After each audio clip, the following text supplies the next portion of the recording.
Hello കൂട്ടുകാരെ, ഇതാണ് നമ്മുടെ സോഫ്റ്റ് ഉണ്ണിയപ്പം. ഉണ്ടോ? ഇത് നല്ല പ്രസ് ചെയ്യുമ്പോൾ കണ്ടോ ഇങ്ങനെ സോഫ്റ്റാണ്.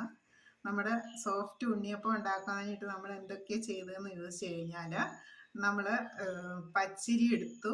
ഒപ്പം തന്നെ വെള്ളയരി, നമ്മുടെ റേഷൻ കടയിൽ നിന്ന് കിട്ടുന്ന പച്ചരി 1 ഗ്ലാസ്, വെള്ളയരി 1 ഗ്ലാസ്, രണ്ടും തുല്യം എടുത്ത് നമ്മൾ 8 മണിക്കൂർ കുതിർത്തു.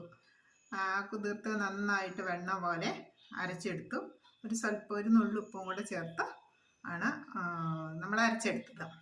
അരച്ചെടുത്ത് മാറ്റി വെച്ച് കഴിഞ്ഞ് നമ്മൾ അതിന് ആനുപാതികമായിട്ടുള്ള ശർക്കര, നമുക്കറിയാം, ഏകദേശം ഒരു 250 ഗ്രാമോളം ശർക്കര നന്നായിട്ട് പാനിയാക്കിയെടുത്തു.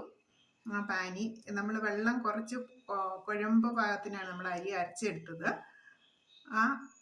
കുഴമ്പ് ഭാഗത്തുള്ള അരിയിലേക്ക്, അരച്ചെടുത്ത മാവിലേക്ക് നമ്മൾ ശർക്കര പാനി ചേർത്തു.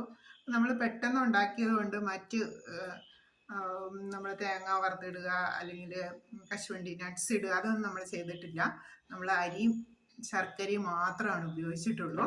നല്ല സോഫ്റ്റ് ഉണ്ണിയപ്പമാണ് നമുക്ക് കിട്ടിയിട്ടുള്ളത്. ഇത് കണ്ടോ, പിടിക്കുമ്പോൾ തന്നെ നല്ല പ്രസ്സായിട്ട് പതുപതെന്ന് പോകുന്നുണ്ട്. നല്ല ടേസ്റ്റിയാണ്, കുട്ടികളൊക്കെ നന്നായിട്ട് ഇഷ്ടപ്പെടും. അപ്പം അങ്ങനെ അരച്ചെടുത്ത മാവ് നമ്മളൊരു 3 മണിക്കൂർ അത് നല്ല പുളിച്ച് പൊങ്ങുന്നതിനായിട്ട് നമ്മൾ വെച്ചു. 3 മണിക്കൂർ കഴിഞ്ഞ് നമ്മൾ ചുട്ടെടുത്തപ്പോൾ നല്ല സോഫ്റ്റ് ഉണ്ണിയപ്പം കിട്ടി. ഇതിൻ്റെ ഒരു വീഡിയോ ഞാൻ ഇതിനു മുമ്പ് ഇട്ടിരുന്നു.